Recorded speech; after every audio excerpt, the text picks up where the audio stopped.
The deep space vessel Horizon drifted silently through the darkness of the Kuiper Belt. Captain Lisa Morgan floated to the large observation window and looked out at the endless field of stars.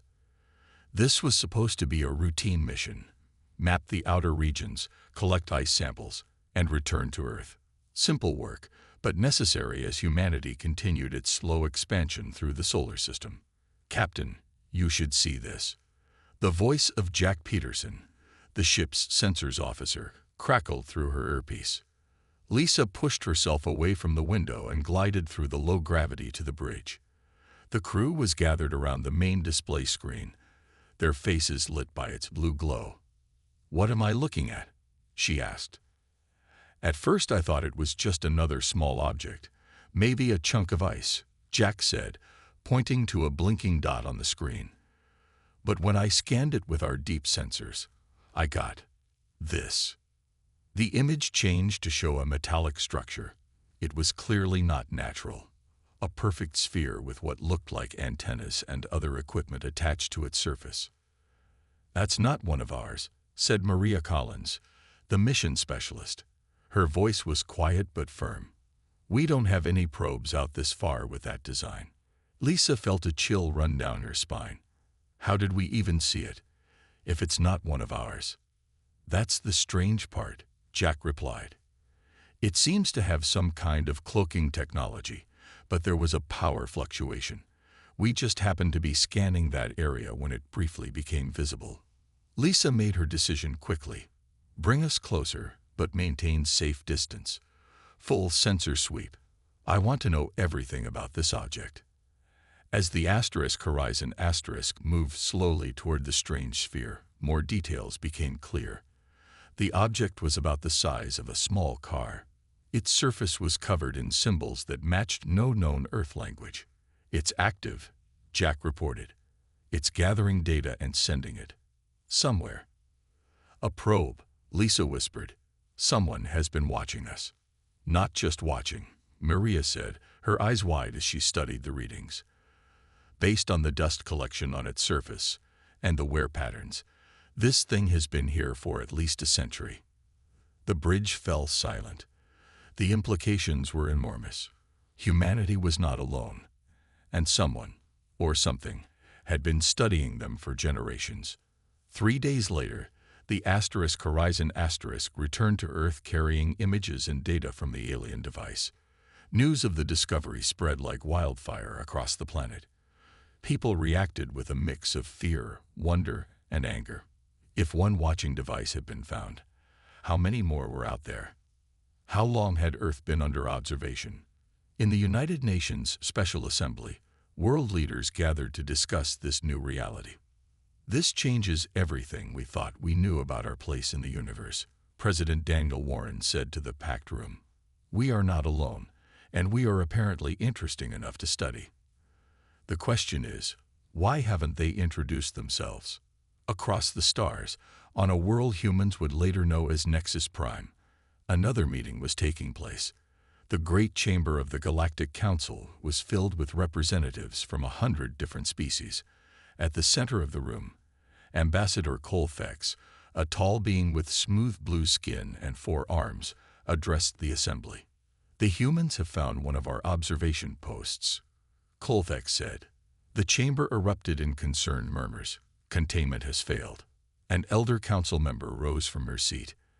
"After all our careful work to keep them isolated, how did this happen?"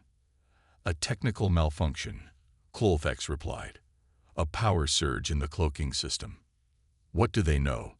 asked another council member. "Enough to understand they are being watched. Not enough to know by whom or why." The head of the council, Grand Arbiter Yuleran, silenced the room with a gesture.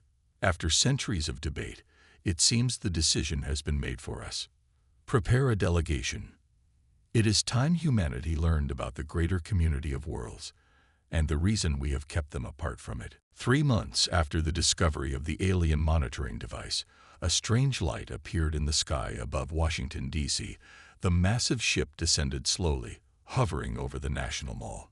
It was smooth and silver, shaped like a perfect oval with no visible windows or doors. Military jets surrounded it, but made no move to attack. The world watched and waited. A beam of light shot down from the bottom of the ship to the ground. When it faded, 5 beings stood on the grass. 4 of them were tall with blue skin and 4 arms. The 5th was even taller, with skin that seemed to shift colors like oil on water. This one stepped forward. "I am High Counselor Zervek of the Galactic Council," the being said in perfect English. "We have come to speak with Earth's leaders." President Daniel Warren met the aliens in the White House. With him were Space Force General Olivia Sutton and several other high-ranking officials. They sat across from the aliens at a long table. "For over 500 years, we have watched your species," Zervek said. "We watch all developing worlds. It is our duty." "Why didn't you contact us?" President Warren asked. His voice was calm, but his hands were tightly clenched under the table. "Your species is unusual," Zervek replied. "Most species develop slowly. They reach for the stars only after they have learned peace. Humans are different. You still fight each other, yet you have advanced technology very quickly. This combination is dangerous." General Sutton leaned forward. "So you kept us in the dark for our own good. Is that it?" "For your protection and for the safety of the galaxy," Zervek said. "The Council has rules for species like yours. Certain boundaries must be respected." The meeting lasted for hours. The aliens explained that the Galactic Council included over 300 species from across the Milky Way. They had existed for thousands of years, guiding the development of new intelligent life. Earth had been of special interest because humans advanced faster than most. "We are willing to welcome humanity into the galactic community," Zervek said. "But there must be conditions." The conditions were revealed the next day. Humans would be allowed limited travel beyond the solar system. Earth could not receive advanced technology from other worlds. All human military ships would be tracked by Council observers. Any human colonies would need Council approval. After the meeting, General Sutton walked with President Warren in the Rose Garden. "They're not here as friends," she said quietly. "They're here to control us." "They say it's for peace," Warren replied. "Peace on their terms. Did you notice how they talked about us? Like we're children who can't be trusted with scissors." Over the next few weeks, more alien ships arrived. The Galactic Council set up an embassy in Geneva. People around the world had mixed feelings. Some were excited to learn about alien cultures. Others were angry about the restrictions. In a secure room deep beneath the Pentagon, General Sutton met with her most trusted officers. "The President wants to work with these aliens," she told them. "I respect his decision, but I don't trust them. We need to prepare for the worst." "What are you suggesting, General?" asked Colonel Frank Rivera. "I'm suggesting we start planning for a future where we can't rely on the Council's goodwill. If they decide we're too dangerous, what's to stop them from taking more direct control?" "You're talking about contingencies against an alliance with technology centuries beyond ours," another officer said. "I'm talking about protecting our independence," Sutton replied. "We'll work with the President and try diplomacy. But meanwhile, we'll start Project Exodus, a backup plan for humanity if things go wrong."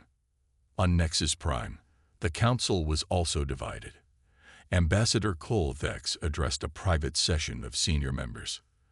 "The humans are accepting our terms, but their military leaders are suspicious," Kolvex reported. "They're intelligent and adaptable. If they feel cornered, they may become unpredictable." "Then we must ensure they never feel cornered," said Counselor Medjin. "We should offer friendship, not just rules." "Friendship?" Grand Arbiter Yulran scoffed. "Remember the Vordek. They also developed quickly. We welcomed them as friends. 3 centuries later, they had destroyed 2 peaceful systems before we contained them." "So we treat humans as potential Vordeks?" Medjin asked. "We treat them as what they are," Yulran replied. "A species with great potential for both creation and destruction. We will guide them carefully." 1 year passed since the aliens first landed on Earth. Dr. Alan Rodriguez sat in a large room in Geneva, facing the council representatives across a wide table. This was the 50th negotiation meeting, and he was tired. Once again, the council denies Earth's request for unrestricted travel rights to the Centauri system, said Zirovec. It is too soon. Alan took a deep breath to stay calm. The Centauri system has no intelligent life. We simply want to establish a research base there. Your development must proceed in stages, Zervek replied. The council has much experience with new species. Trust our guidance. The word trust made Alan's jaw tighten. After a year of talks, Earth had gained very little. They could send small ships to visit nearby star systems, but only with council observers on board. They could trade with alien worlds, but could not buy or learn about advanced technology. Earth ships were regularly scanned for weapons. Later that evening, Alan met with his team at their hotel. They rejected every proposal again, he told them. They talk about welcoming us to the galactic community, but they treat us like we're on probation. It's worse than that, said Dr. Linda Baker, looking up from her tablet.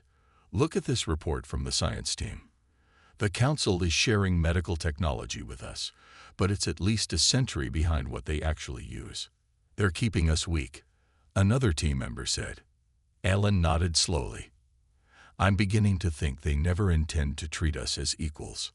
Back in Washington, President Warren received Alan's report with a frown. General Sutton stood by the window, looking out at the city. Dr. Rodriguez believes the negotiations are at a standstill, Warren said. They were never going to give us what we wanted, Sutton replied. Project Exodus has been making progress. We've learned more from studying their ships than they know. The council watches us closely. Not as closely as they think. Sutton turned to face the president. We found ways to shield certain facilities from their scans. Small research sites, carefully hidden. Warren looked troubled. I don't like keeping secrets. I want peaceful relations with the council. So do I, Mr. President, but on fair terms, not as second-class citizens of the galaxy. In the council chamber on Nexus Prime, a heated debate was underway. Councillor Majin stood in the center of the room, addressing the assembly. Humans are becoming frustrated with our restrictions, she said. Their patience is wearing thin. We should offer them more freedom before they decide to take it. Grand Arbiter Yulran shook his head. You forget history, Majin. The Vordak, the Krith, the Solmar, all evolved quickly.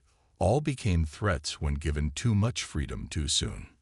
And all were different from humans, Majin argued. We judge this species based on others' actions. We judge them based on their own actions, Yulran countered.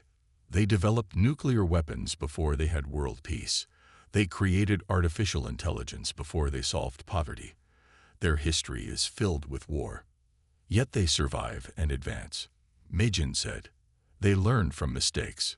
Sometimes too late, Yulran replied. The restrictions stay in place. 6 months later, Dr. Alan Rodriguez stood before the United Nations General Assembly. His face was grim.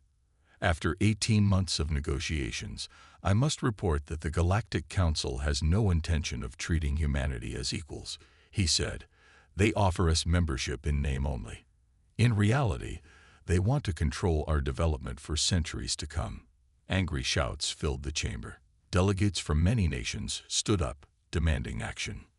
We have tried diplomacy. Alan continued when the noise died down. We have been patient, but the Council sees our patience as weakness. They believe we will accept whatever scraps they offer because we have no choice. President Warren stepped up to the podium. In light of Dr. Rodriguez's report, I am recalling all our negotiators from Geneva. We will take time to consider our next steps. That night, Warren met secretly with General Sutton and her team. Tell me about Project Exodus, he said. I think it's time we looked more seriously at our options. Sutton nodded to one of her scientists, who activated a hologram showing designs for massive ships. Mr. President, Sutton said, Let me show you how humanity can chart its own path among the stars. The small Earth ship Pioneer moved quietly through the Alpha Centauri system. Its mission was simple: survey the third planet, which looked promising for a future research base. Commander Samuel Wright stood on the bridge, watching the blue-green world grow larger on the screen. "All scans are clear," said his science officer. "No Council ships in the area." "Good," Samuel replied. "Begin the survey. Quick and quiet, just like we planned." This mission was not approved by the Galactic Council. After 2 years of asking for permission and being denied, Earth had decided to send a ship anyway. The Pioneer carried 35 crew members, all top scientists and explorers. "Commander," the communications officer suddenly called out, "I'm picking up something. A ship just appeared near the outer planet." Samuel's heart sank. "Council security." "Yes, sir. They're hailing us." The face of a Council security officer appeared on the main screen. The alien had green scales and yellow eyes. "Earth vessel, you are in violation of Council restrictions," the alien said. "Power down and prepare to be boarded." Samuel stepped forward. "We are on a peaceful mission to survey an uninhabited world. We have that right under galactic law." "You have no rights the Council has not granted," the alien replied coldly. "This is your final warning." "We will not power down," Samuel said firmly. "We reject your authority to restrict our exploration of uninhabited systems." What happened next would change everything. The Council ship fired a warning shot that went wrong. It hit the Pioneer engine section, causing a chain reaction. Within minutes, the ship broke apart. All 35 crew members were lost. The news reached Earth hours later. People around the world watched in horror as the Council admitted to the unfortunate incident, but blamed the human ship for illegal operations and refusing to comply with lawful orders. Massive protests filled the streets of every major city on Earth. People carried pictures of Commander Wright and the other lost crew members. Signs read, "Remember the Pioneer," and "No more Council control." In the White House emergency room, President Warren faced his advisors. "They murdered our people," General Sutton said, her voice shaking with anger. "They claimed it was an accident," another advisor noted. "An accident they caused by firing on an unarmed research vessel," Sutton replied. President Warren stood up. His face was grim but determined. "I've made my decision. Schedule a global broadcast for tonight." That evening, people across Earth watched as President Warren addressed the world. "Today, we mourn 35 brave explorers who died for humanity's right to reach for the stars," he began. "For over 2 years, we have tried to work with the Galactic Council. We have followed most of their rules. We have been patient. We reached out with open hands, and they responded with closed fists." He paused, looking directly into the camera. "Humanity deserves better than to be treated as children or criminals in this universe. We deserve the freedom to explore, to learn, to grow at our own pace and in our own way." The president then announced that Earth was suspending all cooperation with the Council. "We will chart our own path forward," he declared. "We will remember those we lost today, and we will honor them by securing humanity's future among the stars, a future of our own making." After the broadcast, General Sutton met with the president in the Oval Office. "Project Exodus is ready to move to the next phase," she said. "I need your authorization." "What exactly are you proposing?" Warren asked. "Something the Council won't expect," Sutton replied. "Instead of fighting them or trying to negotiate, we're going to leave." "Leave? You mean abandon Earth?" "No, sir. I mean give humanity options. Create an arc for our civilization that no one, not even the Council, can control or destroy." President Warren was quiet for a long moment. Then he nodded. "Do it," he said. "Show me how we can escape their cage." On Nexus Prime, the Council was in chaos. The destruction of the human ship had not been authorized. Many members were calling for punishment of the security forces involved. Others were worried about human retaliation. "We have made a terrible mistake," Counselor Majin said sadly, "and I fear it is too late to fix it." 5 years passed after the destruction of the Pioneer Earth had changed dramatically. The entire planet now worked toward a single goal: Project Exodus. In orbit, massive ships took shape, each one larger than anything humans had built before. Dr. Natalie Chen stood in her laboratory beneath the Rocky Mountains. On the wall hung a picture of Commander Samuel Wright and the crew of the Pioneer *. Beneath it were the words, "Never again." "We're ready for the final test," said her assistant, Paul Garcia. Natalie nodded and walked to the center of the room, where a strange device hummed quietly. It contained parts taken from Council ships, combined with new technology developed by her team. "Start the sequence," she ordered. The device glowed brightly, then created a small bubble of light. Inside the bubble, stars were visible, but not the stars visible from Earth. "It's stable," Paul exclaimed, checking the readings. "The dimensional fold is holding." Natalie smiled. After years of work, they had done it. They had created a way to travel beyond the Council's reach. Not just faster than light travel, but travel to places the Council couldn't follow. "Send the data to General Sutton," she said. "Tell her Drive X is ready." In Washington, General Sutton, now with gray in her hair, brought the news to President Katherine Bauman. Bauman had won election 3 years earlier on a simple promise: to free humanity from Council control. "Dr. Chin did it," Sutton said. "The drive works. We can outfit the Exodus ships and be ready in 8 months." President Bauman looked out the window. A Council observation ship hovered in the distance, watching the White House as they always did. "They know we're building ships," she said, "but they don't know what we're planning to do with them. They expect us to fight or try to establish colonies nearby." Sutton replied, "They don't expect us to leave completely." The president turned back to face the general. "How many people can we take?" "With 12 ships, each one can carry about 5 million people in stasis, plus all the plant and animal samples, cultural records, and technology we'll need to start over.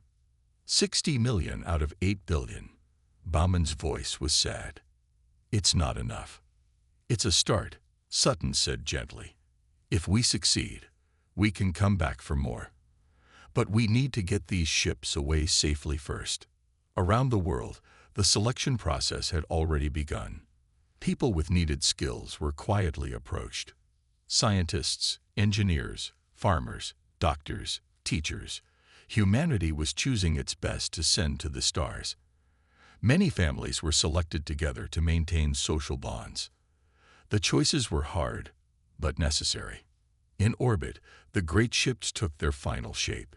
Each one was like a small city, designed to support life for generations if needed. But with Dr. Chen's Drive X, the journey would be much shorter. The ships were named for hope. New Dawn, Horizon, Future, Promise, Liberty, Genesis, Phoenix, Freedom, Ascension, Renaissance, Venture, and Unity, On Nexus Prime, the Council watched these preparations with growing concern. Grand Arbiter Yulran addressed an emergency session. "The humans are building generation ships," he said. "They clearly intend to leave their solar system despite our restrictions." "Let them," said one council member. "If they wish to spend generations traveling to nearby stars, what harm does it do?" "The harm comes if they establish colonies beyond our monitoring," Yulran replied. "Remember the Vordak. Remember the Solmar. Species that develop outside our guidance often become threats." Councillor Majin stood up. "We pushed them to this. After the Pioneer incident, we should have offered reconciliation. Instead, we maintained our restrictions." "What do you propose now?" asked another council member. We should approach them again, Majin suggested. Offer them more freedom, more access to the galactic community. It may be too late for that, Yulran said. If we cannot bring them back into the fold willingly, we must consider alternatives. You mean military action? Majin was shocked. Against a species that has not attacked us. For the safety of the galaxy, Yulran replied firmly. We cannot allow another potentially dangerous species to develop unchecked. Unknown to the Council, a human spy was present in the chamber, disguised using technology stolen from a Council ship. Every word was transmitted back to Earth, confirming humanity's worst fears and strengthening their resolve to leave. The Galactic Council chamber was filled with more members than ever before. The human question had become the most important issue in the galaxy. Grand Arbiter Yulran stood at the center, his long robes flowing around him. We have confirmed reports that the human fleet will be ready to launch within 30 days, he announced. Our scientists have analyzed their ships. They appear to be standard generation vessels, but there are strange energy signatures we cannot explain. Have they responded to our latest communication?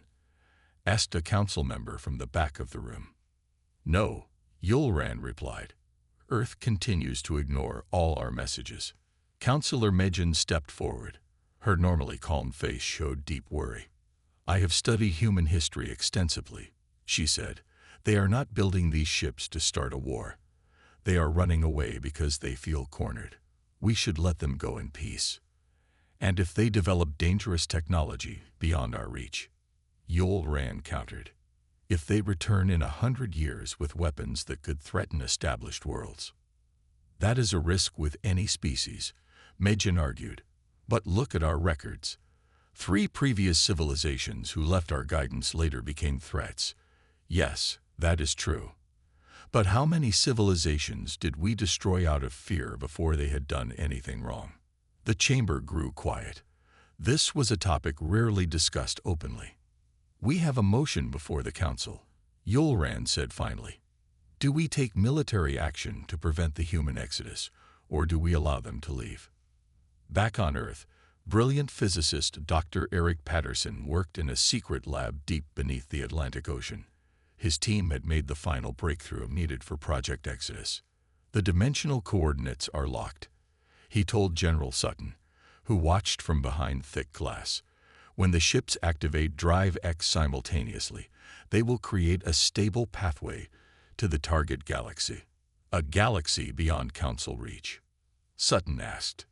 Yes, we found it by analyzing ancient data from Council records. It's a galaxy they know exists but have never visited. Too far for their conventional drives. But not for ours, Sutton said with a small smile. Not for Drive X, Eric agreed. The journey will take approximately 3 months in the dimensional fold. The stasis systems will keep everyone safe. And the Council can't follow us. They don't have the technology. By the time they develop it, if they ever do, we'll be well established in our new home. Alarms suddenly blared throughout the facility. A voice came over the speakers. General Sutton, we've detected multiple Council warships entering the solar system. They've bypassed our early warning systems. Sutton's face hardened. How long until they reach Earth? 6 hours, maybe less. Then we launch now, she said firmly. Contact all ship captains. Begin emergency boarding procedures. Across the planet, millions of selected people were rushed to transport ships that would take them to the Exodus vessels. The process was chaotic but orderly. People had trained for this possibility. On the lead ship, New Dawn *, Captain Julia Ramirez watched as her crew prepared for early departure. Status report, she demanded. Stasis chambers at 84% capacity and rising. Her first officer reported. Life support systems fully operational. Drive X is charging. Julia looked at the screen showing Earth below them. It was beautiful and blue, the only home humanity had ever known. Until today. Message from General Sutton. The communications officer called out. Council warships are approaching. All captains are ordered to prepare for immediate departure once boarding is complete. In space, the 12 massive ships glowed with power as their engines came to life. They moved away from Earth orbit in perfect formation. On Nexus Prime, Grand Arbiter Yulran received the news with shock. "What do you mean we're too late?" he demanded. The Council messenger trembled slightly. "The human ships have left orbit. They're moving toward the outer solar system at incredible speed. Our warships won't intercept them in time." "What about their drive signatures? Where are they going?" "That's the strange part," the messenger said. "Our sensors detect energy patterns we've never seen before. They're preparing to do something unexpected." Yulran turned to Counselor Medjin, who stood quietly nearby. "You studied them," he said. "What are they doing?" "Something we never anticipated," she replied softly. "I believe they have found a way to leave not just our control, but our reach entirely. We have lost them, Yulran, and we have only ourselves to blame." The 12 ships of humanity's Exodus fleet reached the edge of the solar system. Behind them, Council warships raced to catch up, but it was already too late. On the bridge of the New Dawn Captain Julia Ramirez gave the final order. "All ships, activate Drive X on my mark. 3, 2, 1, mark." Across all 12 vessels, the special engines created by Dr. Chen and refined by Dr. Patterson hummed to life. A strange light surrounded each ship, growing brighter until it was almost blinding. Then, in perfect unison, the ships seemed to fold into themselves and vanish completely. The Council warships arrived minutes too late. Where the human fleet had been, there was nothing but empty space. "They're gone," reported the Council fleet commander. "No trace of their path. Our sensors show a dimensional disturbance unlike anything we've ever recorded." On Nexus Prime, the Galactic Council gathered in emergency session. The chamber was unusually quiet as they watched the final sensor readings from their fleet. "What just happened?" Grand Arbiter Yulran demanded. "Where did they go?" The Council's chief scientist, a small being with 6 eyes, stepped forward nervously. "They appear to have created a new form of dimensional travel," the scientist explained. "They didn't just go faster than light. They stepped outside normal space entirely." "Can we follow them?" Yulran asked. "No, Arbiter. We don't have the technology. Based on our readings, they've traveled to one of the distant galaxies beyond our reach. It would take us centuries to develop similar technology." The Council chamber erupted in worried voices. Some members blamed Yulran for pushing the humans too hard. Others feared what might happen if humans developed further without Council guidance. Counselor Medjin finally stood and raised her hands for silence. "We had centuries to welcome them as equals," she said sadly. "Instead, we treated them as subjects, and now we've lost them forever. Let this be a lesson to us all. Fear is a poor advisor." Inside the dimensional fold, the 12 ships of humanity's fleet traveled through strange, shimmering space. Stars stretched into lines of light around them. Time itself seemed different here. The journey lasted 3 months. During this time, most of the 60 million humans remained in stasis chambers, sleeping deeply. Only essential crew stayed awake to monitor the ship's systems. On the 92nd day, the ships emerged from the dimensional fold into normal space. Captain Julia Ramirez was the first to see their new home. Through the main viewport of the New Dawn she gazed at unfamiliar stars surrounding them. "Wake the navigation team," she ordered. "I want to know exactly where we are." Hours later, the fleet had confirmed their position. They had reached their target galaxy, far beyond the reach of the Galactic Council. Before them lay thousands of unexplored star systems. Somewhere among them would be humanity's new beginning. Julia sent a message to the other 11 ships. "We have arrived safely. Scan nearby systems for habitable worlds.